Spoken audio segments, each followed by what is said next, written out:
दोस्तों जंगल में कभी कभी शेर का भी शिकार हो जाता है। जंगल में कभी कभार शेर को भी मतलब किसी का खाना बनना पड़ता है। तो सेम एग्जैक्टली यही हुआ है सनराइजर्स हैदराबाद के साथ, क्योंकि ये भी बहुत हुड़दंग मचाते हुए आ रहे थे, दूसरी टीमों को तंग करते हुए आ रहे थे, उन्हें उंगलियां करते हुए आ रहे थे पिछले साल से। फाइनली इन्हें आई थिंक थोड़ा तो टेस्ट का पता चला होगा कि खुद की दवाई का टेस्ट कैसा होता है। पर दोस्तों जो सोचा था 300 पार के चक्कर में, मैं पूरे दिन से मतलब मैं इतना एक्साइटेड बैठा था कि सामने तो कह सकते हो कि यार एलएसजी की बॉलिंग एज कंपेयर किया जाए, ऑन पेपर बात की जाए, मतलब सारी चीज देखा जाए, एलएसजी की बॉलिंग लाइनअप जब भी थोड़ी सी तो वीक थी ना, तुम भी एग्री करते हो, थोड़ी तो वीक थी। तो मैं सुबह से मूड बनाए बैठा था कि यार आज तो कुछ 300 पार के आसपास देखने को मिलेगा। पर दोस्तों 200 भी नहीं छू पाई है हैदराबाद आज के मैच में। बट बहरहाल जहां भाई क्रेडिट देने बनते हैं भाई लखनऊ को, भाई वहां 100% भाई क्रेडिट सारा जाता है लखनऊ सुपर जायंट्स को। चलो भाई हम हैदराबाद की तो हर मैच हर आए दिन बात करते हैं, हर आजकल उन्हीं की हर भाई कोई बात करता है। पर जब भी बात की जाए एलएसजी की, बट तुम मानना पड़ेगा यार इस बॉलिंग लाइनअप के साथ उन्होंने ऐसी बैटिंग लाइनअप को फर्स्ट ऑफ ऑल 200 के अंडर रोक लिया। वरना आजकल यार 200 बनना तो मतलब पल के झपकाओ और 200 बन जाते, ऐसे हालात चल रहे हैं इस टाइम बॉलिंग टीमों के। बैटिंग पैराडाइज विकेट्स चल रही है, तो इतने मुश्किल हालात होते हैं बॉलर्स के।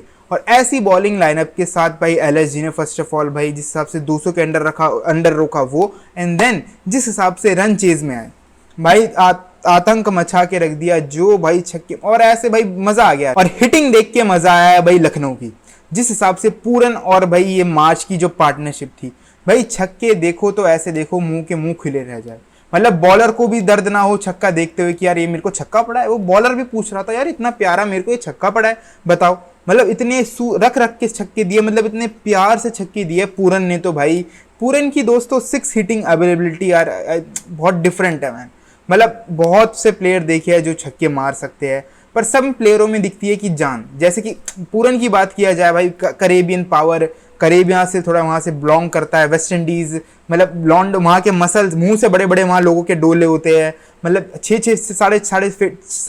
फीट उनकी हाइट होती है। बट तुम एज कंपेरिजन देखोगे पूरन को, पूरन टिपिकली तुम्हें लगता है कि Indian man, average Indian man type लगता है तुम्हें निकोलस पूरन, जिसकी 5'7", 5'8" के आसपास, कुछ 5'6", कुछ ऐसी हाइट हो, ठीक है, पतला सा दुबला सा, कोई ऐसी नहीं उसके बड़े बड़े मसल लाइक रसल, पोलार्ड, गेल, ऐसे कुछ जैसे ऐसे हिटमायर, ऐसे कुछ मसल्स नहीं है। फर्स्ट ऑफ ऑल बहुत एवरेज इंडियन मैन कह लो, जिससे मैंने बोला एवरेज इंडियन मैन मान लो। बट जब भी यार उसकी 6 हिटिंग एबिलिटी यार अलग है दोस्तों, मतलब मजा आता है यार उसकी, जैसे टाइमिंग करता है, टाइमिंग है जस्ट प्योर टाइमिंग। एक भी छक्का ऐसा दिखा दो कि उसकी इनिंग्स का जिसने उसने जान से मारा हो, कस के रख के मारा हो, कुछ नहीं, सिंपल।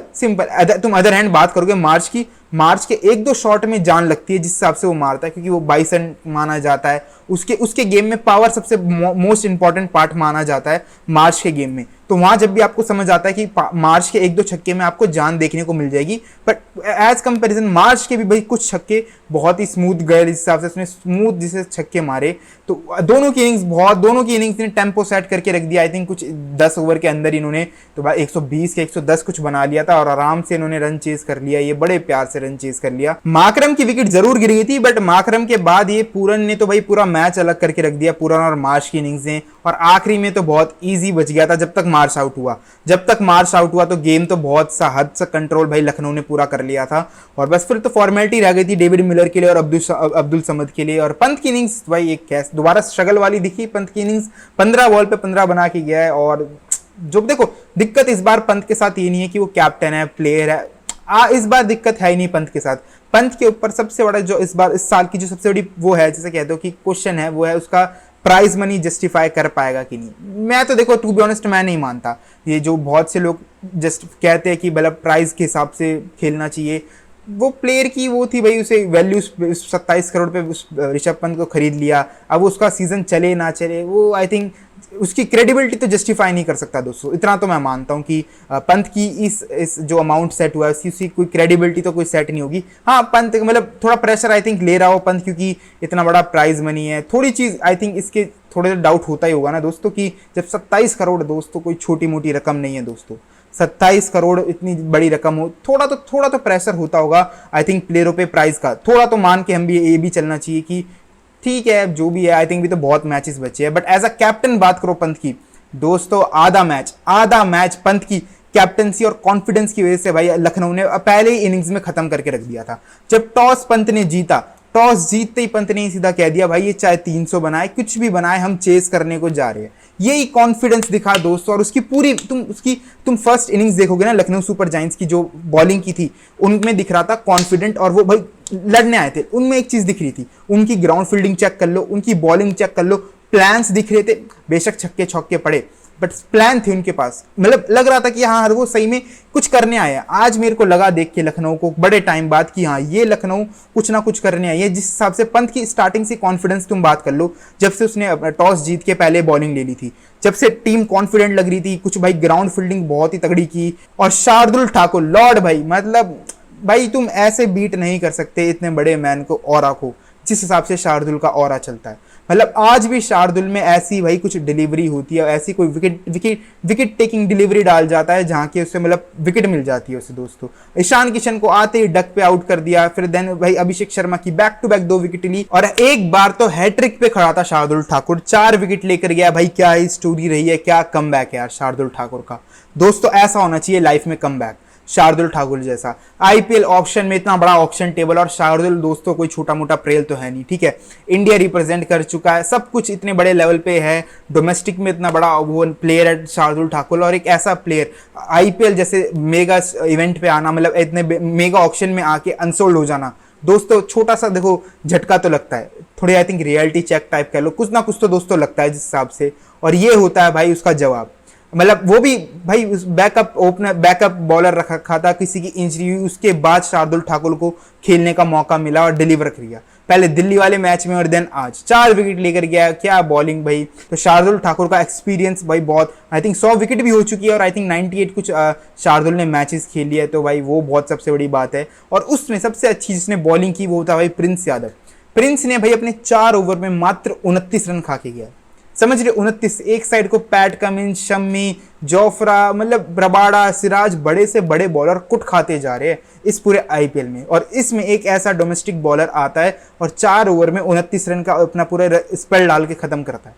क्या बॉलिंग की, उसमें तो एक चीज दिख रही थी वो ना, मतलब एक चीज तुम देखोगे ना, तुमने प्रिंस का कल पूरा जो उसने पूरे 4 ओवर डाले, प्लानिंग, वो पूरी प्लानिंग के साथ उतरी थी दोस्तों कल लखनऊ सुपर जायंट्स। ये चीज देख के बहुत अच्छी लगी, प्लानिंग दिख रही थी उसकी बॉलिंग में, उसे पता था कि उसे कहाँ करनी है। ऐसा नहीं कि वो कहीं भी डालने आया, प्लानिंग दिख रही थी। जहां उसे यॉर्कर डालनी थी वहां उसने यॉर्कर डाली, जहां उसे मतलब वाइड यॉर्कर डालनी थी वो डाली। और उसमें पेस है, बाउंस है, थोड़ा स्किडी बॉलर है टाइप, थोड़ा मतलब पढ़ के थोड़ी उसकी स्किड हो जाती है, ऐसा थोड़ा बॉलर लगा। ट्रेवर्स हेड को उसने आउट किया first of all, Henry Klaasen का वो रन आउट मान लो, जो भी कहो यार बहुत ही बढ़िया स्पेल डाला। आई थिंक दिल्ली वाला मैच में थोड़ा एक्सपेंसिव हो गया था, बट यहाँ भाई यही है, बट इतने बड़े स्टेज में मौका मिलता है तो बहुत अच्छा लगा।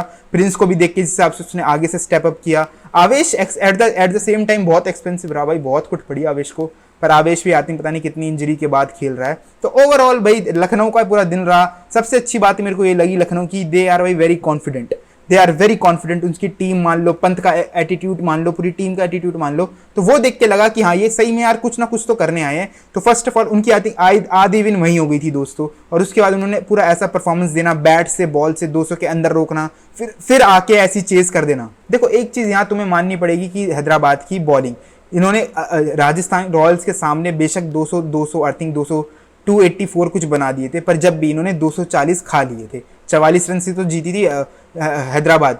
इनकी बॉलिंग दोस्तों समस्या है, शमी लैनी है, पैट कमिंस भी बहुत पिटता है दोस्तों, सिमरनजीत सिंह, हर्षल पटेल, बॉलिंग दोस्तों हल्की तो लग रही है बहुत।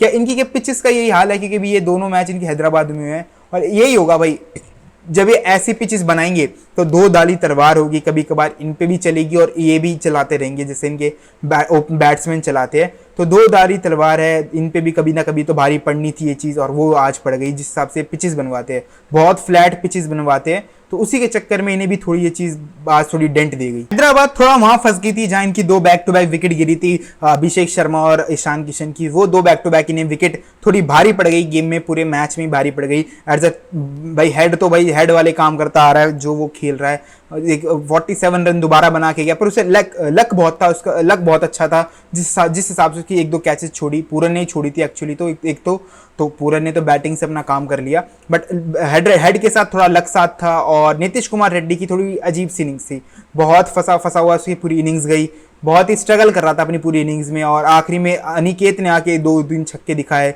भाई, वो उसने जिस हिसाब से स्पिनर को खेला, एंड आखिरी में पैट कमिंस ने भी आके 3 छक्के बैक टू बैक मार के वो भी आउट हो गया। तो बस इनका ये थोड़ा, आई थिंक आज भी ना ये 200 से पार कर जाते, 200 से ऊपर का आज ये टोटल दे देते, बट इनके साथ थोड़ी दिक्कत ही हो गई क्योंकि वो 2 बैक टू बैक इन्हें विकेट गिरी लगातार, ईशान किशन की एंड अभिषेक शर्मा की, वो थोड़ा इन्हें बैकफुट पे कर गई। और आखिरी में जो हेनरी क्लासन का जो वो बहुत ही अनफॉर्चुनेट रन आउट था, वो थोड़ा इन 3 विकेट के चक्कर में थोड़ा सा ये थोड़ी पीछे हो गई हैदराबाद, वरना आज भी 200 के ऊपर का टारगेट तो दे ही दी। और बस आज के लिए बस यहीं तक, मिलता हूं आपको जल्द क्रिकेट की ऐसी अगली वीडियो में। वीडियो जरूर अच्छी लगी तो वीडियो को जरूर लाइक कर देना, अभी तक चैनल सब्सक्राइब नहीं किया तो मेक श्योर करके जाना कि चैनल सब्सक्राइब कर दो, एंड सी यू देन।